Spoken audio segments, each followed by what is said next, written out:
Alex is obviously such a great mind. He has really deep intelligence and writes such interesting material. I think it's, it's both entertaining and profound. You can talk about it for hours after watching a film of his with your friends, but you also can just sit and enjoy. It's both entertaining and thought-provoking. And he's very, very kind to his crews, and so you see, that he's worked with the same people again and again, which is always really nice. Morning. I've been working with some of those people for, I think, about nearly 20 years, or about 20 years. And there's an enormous amount of trust. All of these people, production designers, VFX supervisors, DOP, all of them, they all can act truly autonomously in a way I can completely relax about. They will surprise me by having made everything better and elevating everything. And it's a huge sense of reassurance, and it's also fun. It's nice. It's nice to see people you really care about on set and feel that you've all got your shoulders to the same wheel. To be honest, the only frustration about it ever, from my point of view, is that what typically happens on the films I've worked on with them, particularly the ones where I'm credited as director, is that I get credited for their work. Things that they do that I had really almost nothing to do with, or sometimes nothing to do with, just simply automatically gets attributed to me. That's something I find kind of embarrassing. But apart from that, everything about it is a pleasure. One thing that Alex does do very well is he gives you room. He gives you room to bring to the table what you've imagined, what you've created, what you've wanted to bring to your character. And that is, to me, you seldom get those opportunities to be allowed time and space to bring yourself, to bring your imagination, to bring your craft. He's a very giving artist, a very giving director. Very good, very, very good. Can we do one more with screaming, and then we're going to do one more without? We need one more. You've got at least two more. So. Did you want me to be making this? I'm not making any No, noise. I think it's absolutely perfect. Okay, The good. noise I don't is think not, I would want to it's bring not for you attention. screaming, it's actually just for the noise of you moving about. Got it, That breathing. kind of stuff. I mean, anytime you'll say to him, your movie, he goes, it's not mine. He feels very protective over the fact that film, and he's right, is a real collaborative effort. I find that the dynamic of all the women is something Alex did very well.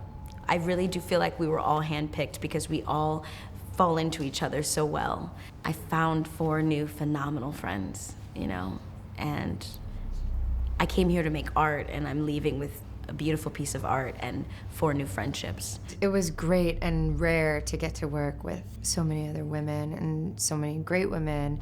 To see women just taking control of their fate, taking control of their destiny, I think that's going to be very useful to women out there that seldom get to see themselves in this position. And it's an awesome sci-fi thriller. I think everybody's going to want to see this movie. I think it's going to work as a genre film, as a sort of populist genre film, but it's also, it's really about something. It's smart. It's about the environment and about disease and about, things that really are frightening to you. What is he doing? It's a very rich film. It's got a lot going on the entire time, and it's something that it definitely rewards repeated viewings, and you can engage with it at a very profound level if you want to. It's got some terrifying things in it, and then it has a lot of very languid things in it, so you really don't know when the surprises are going to happen. And you don't really know where you're going. You just know you're on this journey, and it's, potentially quite terrifying.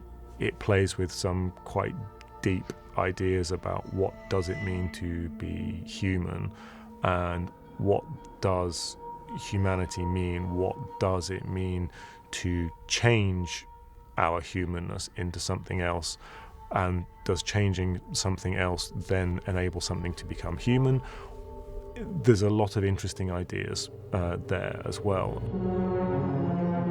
I like working in science fiction because science fiction gives you permissions in terms of the kinds of ideas you can put in there and the kinds of imaginative leaps you can make. And it's fluid. It's forgiving and it's fluid, and it gives you permissions. A lot of the great sci-fi is, it kind of ropes you in with this familiar idea of what the film might be, or this genre, and then within that he explores very deep, and in this film, I'd say painful things. Okay. I know why you went in. Visually and also in terms of mood is just such its own strange beast, sort of, that hopefully it'll give us a feeling for what that thing is. You know, why do we do things to hurt ourselves when we're supposed to be just surviving? I'm only trying to understand what drove you. I owed him. So I went in. At that themic heart of Annihilation, it's a film about self-destruction. And self-destruction could include psychological self-destruction, you know, self-destruction via behavior, human behavior. But it could also include cancer, because cancer is one's own body attacking itself effectively. So anything that fitted into self-destruction worked themically. And so this film tried to look in a holistic way at self-destruction.